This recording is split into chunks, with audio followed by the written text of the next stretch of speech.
Hello friends, this is Ajit Singh here. Welcome back to our channel. आज हम पढ़ने वाले हैं क्लास 11 का chapter we are not afraid to die if we can all be together by Jordan Cook. ये story है आपके 37 year old businessman की, जिसको विश्व भ्रमण का काफी शौक था। यानी कि घूमना फिरना उसको पसंद था, और वो भी सी वोएज का। अब वोएज यानी ऐसा पर्सन जिसको समुद्र की यात्रा अच्छी लगती हो या समुद्र के जरिए यात्रा करना वोएज कहलाता है। तो आपके जो यहाँ पर ऑथर हैं या नरेटर हैं जॉर्डन कुक, वो आपके एक लाइफ का इंसिडेंट बताते हैं कि जब वो जेम्स कुक से प्रेरित होकर इस विश्व भ्रमण पर निकले थे, इस वर्ल्ड ट्रिप पर निकले थे, तो कैसे उन्होंने समुद्र के जरिए विश्व भ्रमण किया और क्या क्या उनको इस अपनी यात्रा में परेशानियां फेस करनी पड़ी। तो इसके बारे में जो है आपको इस चैप्टर में बताया गया है। तो इस स्टोरी को शुरू करने से पहले आपको उनकी फैमिली के बारे में और उस शिप के बारे में आपको कुछ इन्फॉर्मेशन जो है आपको दे देते हैं। तो सबसे पहले तो वो अपनी जो जर्नी है वो शुरू करते हैं आपके 1976 प्लाईमाउथ, इंग्लैंड से। इंग्लैंड की एक जगह है प्लाईमाउथ, वहां से अपनी जो ये यात्रा है वो ये शुरू करते हैं। फिर जॉर्डन कुक, आपके ऑथर और नरेटर, इनके साथ इनकी वाइफ भी थी जिसका नाम था मैरी।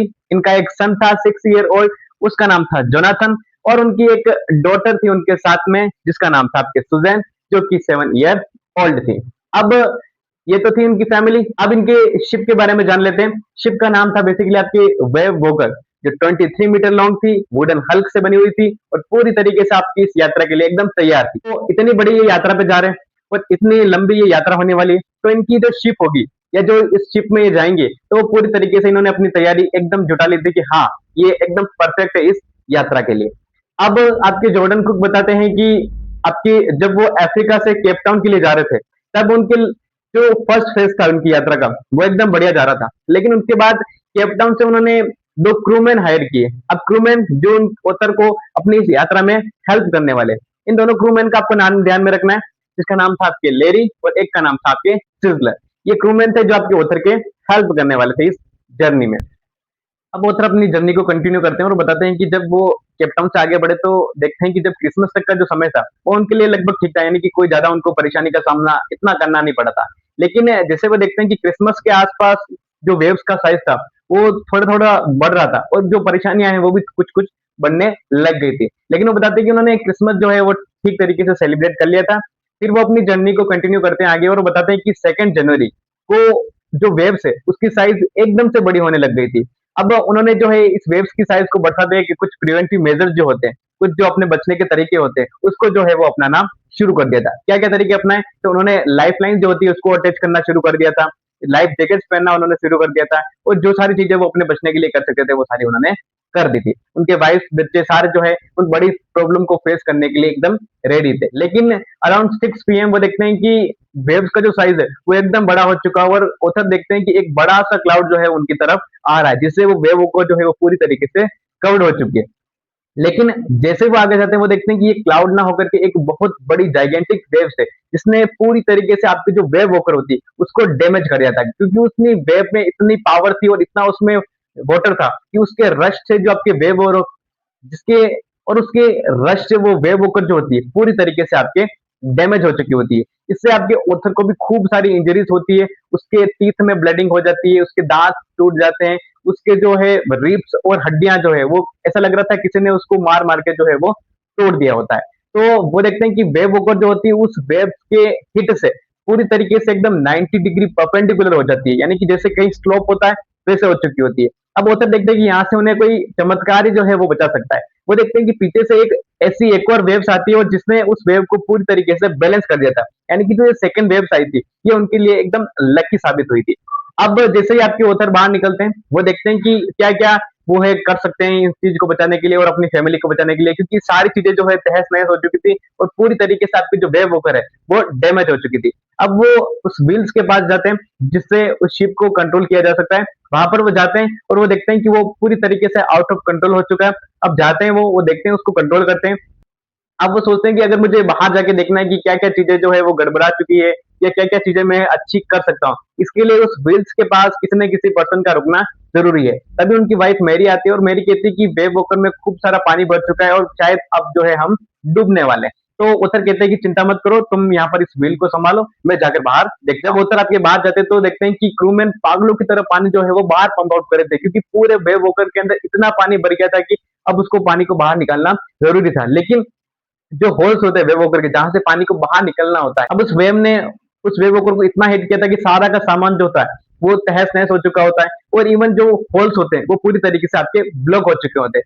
फिर उधर अपने बच्चों के पास जाते हैं, उनसे पूछते हैं कि तुम्हें कुछ लगी तो नहीं चोट वगैरह, या तुम ठीक हो कि नहीं हो। तो उनके बच्चे रिप्लाई करते हैं कि हाँ हम ठीक है, लेकिन सुजैन को जो है अपने हेड पर जो है कुछ इंजरीज हो जाती है, कुछ चोट लग जाती है। लेकिन उत्तर बताते हैं कि यहाँ पर उनको कुछ बड़ी पिक्चर्स जो है वो डील करनी थी, यानी कि वो छोटी प्रॉब्लम्स को आप फेस नहीं कर सकते, क्योंकि वेब वॉकर इतनी डैमेज हो चुकी थी कि उनकी लाइफ जो थी वो अब खतरे में थी। अब 3 जनवरी की वो इंसिडेंट बताते हैं आपके ऑथर की, अब इस इंसिडेंट को हुए 15 आवर्स हो चुके थे। अब हमने जितने भी प्रिवेंटिव मेजर्स होते हैं वो तो सारे कर लेते, लेकिन फिर भी जो वेव्स होती है उनका साइज एकदम बढ़ रहा था। अब वो देखते हैं कि हम इस शिप से ऑस्ट्रेलिया तक तो नहीं जा सकते, और उन्हें कुछ ना कुछ जो है चीजें करनी पड़ेगी, या कुछ दूसरा आइलैंड पर जो है वो ढूंढना पड़ेगा, क्योंकि वेव वॉकर इतनी तरीके से डैमेज हो चुकी थी कि अब वो ऑस्ट्रेलिया तक तो जा ही नहीं सकते। उनको एक ऐसा आइलैंड ढूंढना था जहां पर जाकर वो पूरी तरीके से रेस्ट कर सके और सारी चीजें जो है वो सही कर सके, क्योंकि इस समय उनको कोई हेल्प के लिए भी नहीं आ सकता था, क्योंकि उनका जो रेडियो था वो पूरी तरीके से ब्लॉक हो चुका था या जाम हो चुका था। क्यों? क्योंकि वो इस तरह एक ऐसे रिमोट क्योंकि वो इस समय एक ऐसे रिमोट एरिया में थे जहां पर किसी से भी कोई भी आपके कनेक्ट करना जो है पूरी तरीके से मुश्किल था। यानी कि रिमोट एरिया में आपको ध्यान होना चाहिए कि जो इंटरनेट सर्विसेज होती है वो भी सारी आपके ब्लॉक हो जाती है, या इवन जो हम जिससे कनेक्ट कर पाते हैं वो सारी चीजें आपके बंद हो जाती है। लेकिन उनको अपने मैप पर एक आइल एम्स्टर्डम नामक एक आइलैंड दिखता है, और वो सोचते हैं कि हम यहाँ जाकर जो है कुछ समय के लिए रेस्ट कर सकते हैं, और जब सारी चीजें सही हो जाएगी तो हम अपनी जर्नी को जो है वापस शुरू कर सकते हैं। अब ये आइल एम्स्टर्डम जो था वो एक फ्रेंच साइंटिफिक बेस था, जहां पर जो है फ्रेंच की जो सारी साइंटिफिक चीजें हैं वो चलती रहती है। अब यहाँ पर ऑथर आपकी 4 जनवरी के बारे में बताते हैं कि इस समय हम पूरी तरीके से एग्जॉस्ट हो चुके थे, यानी कि थक चुके थे। हम अब हमें ऐसा कोई लग ही नहीं रहा था कि हम उस आइलैंड पर पहुंचेंगे भी नहीं पहुंचेंगे, क्योंकि इतना टाइम हो चुका था, और वेव वॉकर की जो हालत है वो पूरी तरीके से खराब हो चुकी होती है, और जो वेव्स होती है उसकी साइज वापस जो है वो बढ़ने लग गई थी, और अब उनको लगने लग गया था कि क्या वो इंसिडेंट जो अभी हम फेस करके आ रहे हैं, क्या वो की वो चीजें वापस हमारे साथ होने वाली। तो इसको देखकर वो सारे जो है परेशान हो जाते हैं। अब उधर अपने बच्चों के पास जाकर बैठते हैं, तो जोनाथन उनसे कहता है कि daddy we are going to die, क्या अब हम नहीं बचेंगे? अब ऐसा क्वेश्चन सुनकर आपके जो ऑथर होते हैं वो पूरी तरीके से स्पीचलेस हो चुके होते हैं, क्योंकि उनके पास कोई शब्द नहीं थे कि मैं क्या इनको सपोर्ट करूं इस समय, और क्या इनको एश्योरेंस दूं जिससे कि हम ये कंफर्म कर सके कि हाँ हम बच जाएंगे, क्योंकि उनको पता था कि अब यहाँ से हमारा बचना या हम आगे जाना पॉसिबल शायद नहीं होगा। लेकिन जोनाथन उनको बिलीफ देता है कि नहीं, we are not afraid to die if we can all be together. यानी कि जोनाथन की मेच्योरिटी आप देखिए कि अपने फादर को इस समय एक मॉरल सपोर्ट जो होता है वो कैसे दे रहा है, इमोशनल सपोर्ट जो होता है वो कैसे दे रहा है, कि अगर हम सभी साथ हैं तो हमें डरने की कोई जरूरत नहीं है, हम जो है पूरी तरीके से सेफ रहेंगे। तो यहाँ पर उनके बच्चों की तरफ से उनको जो है एक सपोर्ट जो है वो दिख रहा था। अब आपके ऑथर अपनी वाइफ मैरी के पास जाकर बैठे होते हैं, और उनसे कहते हैं कि अब हम शायद नहीं बचेंगे, या शायद जो चीजें हैं वो अब हमारे फेवर में इतनी नहीं है। तभी वहां पर सुजन आती है और उनको एक ऐसा कार्ड बनाकर लाती है जहां पर उनकी पूरी फैमिली जो है एकदम सेफ तरीके से बैठी होती है, और एकदम हैप्पीनेस होती है, यानी कि वो बच्चे जो हैं अपने पेरेंट्स को जो है इस टाइम पर एक इमोशनल सपोर्ट जो होते हैं वो दे रहे हैं, जिससे उनके अंदर जो है काफी सारी हिम्मत आई, क्योंकि ऑथर को भी लग रहा था कि नहीं, मेरे अपने ऊपर एक खूब सारी रिस्पॉन्सिबिलिटी है कि मुझे अपने बच्चों को बचाना है, अपने क्रूमेंस को बचाना है, अपनी फैमिली को बचाना है, और मुझे जो है एक अच्छे कैप्टन की भूमिका जो है वो निभानी है।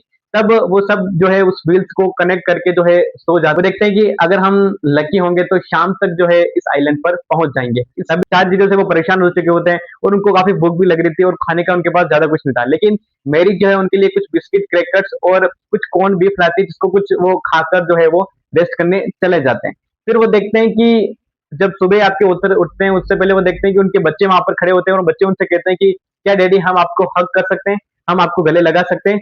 अब आपके ऑथर होते हैं वो पूरी तरीके से ऐसे हो जाते हैं कि ऐसा मैंने क्या किया है जो हम तो अब पूरी तरीके से अनसेफ हैं, तो ये बच्चे मुझे हग करने के लिए क्यों कह रहे हैं? तो वो कहते हैं कि आप वर्ल्ड के सबसे बेस्ट डैडी हो, आप वर्ल्ड बेस्ट कैप्टन हो। अब आपके ऑथर मानते हैं कि ऐसा नहीं लगता है मुझे, क्योंकि मैं एक अच्छा कैप्टन तो नहीं हूँ, और एक अच्छा फादर भी शायद नहीं हूँ, क्योंकि तुम्हें इतनी बड़ी प्रॉब्लम में डालकर जो है मैं आपको बचा नहीं सका।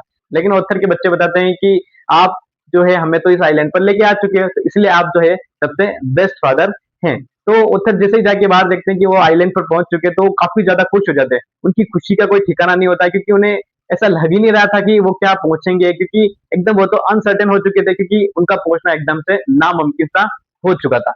वहां जाते हैं, वो देखते हैं कि वहां पर कुछ 28 लोग रहते थे और उन्होंने भी उनका वेलकम किया और वहां जाकर वो सारे खुश हो जाते हैं। उन्होंने वेव होकर को सही किया और वो अपनी जर्नी को जो है बाद में कंटिन्यू किया। अब यहाँ पर ऑथर बताते हैं कि एक अच्छी फैमिली का होना और एक अपने खुद के ऊपर बिलीफ रखना कितना जरूरी है इतनी बड़ी प्रॉब्लम के अंदर, क्योंकि उनके बच्चे भी उनको एकदम इमोशनली कितना सपोर्ट करते हैं। उनको सुजैन को अब खूब सारी इंजरीज आई होती है, लेकिन उस इंजरीज को भूल करके, क्योंकि उन्हें पता था कि उनके फादर जो है इस समय एक बड़ी प्रॉब्लम को डील कर रहे हैं, इसलिए इस छोटी प्रॉब्लम को वो अभी उनको बताकर परेशान नहीं कर सकते, क्योंकि सुजैन को भी काफी बड़ी इंजरीज होती है और बाद में जाकर वो उसको सही भी करवाते हैं और सब चीजें जो है नॉर्मल हो जाती है बाद में जाकर।